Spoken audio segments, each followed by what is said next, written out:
Welcome back to Session 11. A state-sanctioned committee says Texas is looking at some major transportation trouble as lawmakers set priorities for other parts of the state budget. That group gave the state a failing grade for its highway system and warned congestion is only going to get worse. The 2030 committee presented those findings to the Texas Transportation Commission this week. The recommendation, either raise the gasoline tax to pay for better highways or spend more time sitting in traffic. For the latest in the transportation debate, we turn to our On Politics panel here this morning. John Langmore is a longtime transportation consultant and also sits on the Capital Metro Board of Directors. State Representative Eddie Rodriguez is a Democrat from here in Austin. He sits on the House Transportation Committee. And Ben Ware is a reporter at the Austin American Statesman, where he covers transportation issues. Welcome to you all. Glad you're with us. Thank you. Thank you. State of Texas is broke. The federal government is $14 trillion in debt. Transportation seems to be at the bottom of the list of priorities. Taxpayers are tapped out. They don't want any more taxes. Should we be resigned to just maintain what we have and call it good luck from there? Well, I might just mention, starting off, the 2030 report that you referenced said if we continue funding at the level we're doing today, by 2030 they would grade our transportation system a grade F. So that's continuing on our current course, and grade F, by the way, is considered completely unacceptable.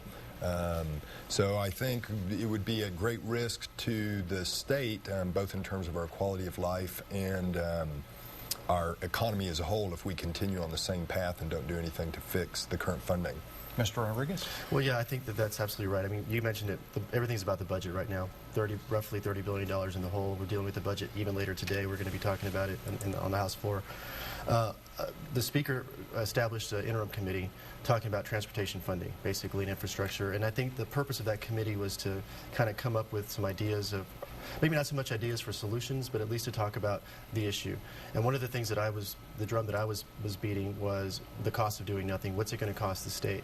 I really think it's an education process on the part of the legislature. We have to do our part. You asked whether just to give it up for this session. I don't know if that's exactly true. We should continue trying. I'm working on legislation. Other members are working on legislation.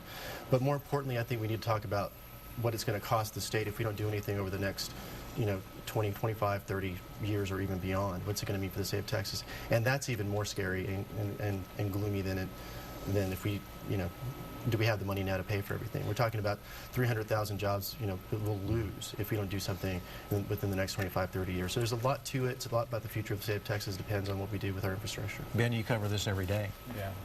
Well, everything is always about money, but everything you've heard about, he referred to $30 billion, that's all about the state's general fund. The transportation funding, in theory, is separate from that, and so there hadn't been much talk about that this session. But because the gas tax isn't going to be increased, legislators have sort of unearthed or re-earthed private toll road agreements, and there's several dozen bills rolling around to allow long-term toll road leases.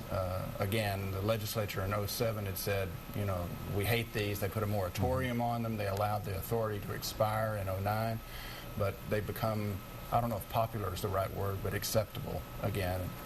Are you hearing that? Well, because of this, we're just so limited in what we can do. Sure. The gas tax is not one of those things. Is one of those things that people just don't want to really talk about now. And again, the environment in the legislature changes all the time. But let's face it, our cars are becoming more efficient. I have two bills dealing with electric vehicles, trying to promote that. So as long as that's our main source of revenue, it's really a losing game, because we're not going to be getting as much revenue from it. And you can increase the tax potentially on that, but that's still not going to get us where we are. So we have to get more creative in how we're going to raise money. More toll roads, the answer? Well, I think Eddie makes an excellent point in that you've got two good pieces of policy working against each other. One is improved fuel efficiency, obviously good for the environment, good for a number of things, weaning us off foreign oil. At the same time, to the extent cars are more fuel efficient, you reduce your overall funding for transportation, and that's what we've been experiencing in the last several years. Tolls are a pay-as-you-go type situation where, what you pay for exactly what you use. You would think of it in terms of like any other utility bill, electricity, water. You pay for what you use. Is it good? I think that's a worthwhile debate, but then above and beyond whether or not tolls are good, you have to figure out who would actually operate the toll roads. It could be the state through the Department of Transportation. It could be a local RMA like our CTRMA, or it could be the private sector, which is what Ben talked about. They're sort of pulling back out again, you know, and there's a lot of debate around what's the appropriate model for delivering toll roads, even if you accept them at the outset. Right. And you have vehicle miles traveled is something that we've been talking about too. We're not quite there yet, but let's talk about paying based on how much you use your car. I mean, that's something that's out there as well. There's several other ideas out there. It's just, you know, are we there to be able to have enough votes to get, you know, make that kind of policy decision now? I mean, I'm not sure. But the conversation is definitely going on right now. We got a viewer question in about urban rail here in Austin specifically. People say it's a way to reduce congestion, but can we afford it now with our budget problems? Urban rail. I'm happy to talk about it. Ben, you might, I know you have some opinions on it. The proposal on the table is, at least it's costed out right now at $1.3 billion, and a lot of systems over the last 25 years have been heavily funded by the federal government, but that funding is, you know, been reduced. It's highly competitive. It's just not clear at all that Austin, if it tries to do that $1.3 billion project, will get very much of it from the federal government, which means it comes back on us. And then there's also the question of who will operate it and pay $20, $30 million a year to operate it. Capital Metro, as John knows, doesn't have a lot of extra cash these days. So there may be an election next year to fund the first phase of that in Central Austin, and the question of how it'll be paid for originally, how it'll be paid for in the long run for operations. It's going to be a tough question. What's your position on it? On rail? Urban rail. Well, I'm very supportive of it, but I mean, there are lots of questions as far as, you know, who's going to run it, how do we pay for it. But ultimately, I think, you know, with transportation, you can't think about things in terms of 2 years.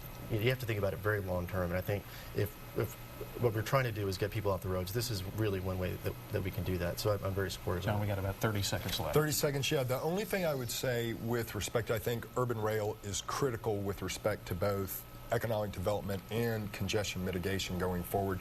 But when you talk about the cost of it, think about the flyovers at the Ben White and I-35 interchange are about $1 billion. How much was the total? No, sorry, $500 million. Originally, yeah. I mean, the ones we're building right now are considerably cheaper than that, but yeah. But so that's one interchange relative to an entire urban rail system. So I think, you know, people need to just start thinking in the context of how that stacks up against our other transportation choices. And in the end, a big part of it is having a choice about how people get around. So I think it's important from that perspective. Thank you all for being here. It's an interesting discussion that will continue, obviously. Appreciate you being here this morning. We're back with more of Session 11 here on KXAN right after this.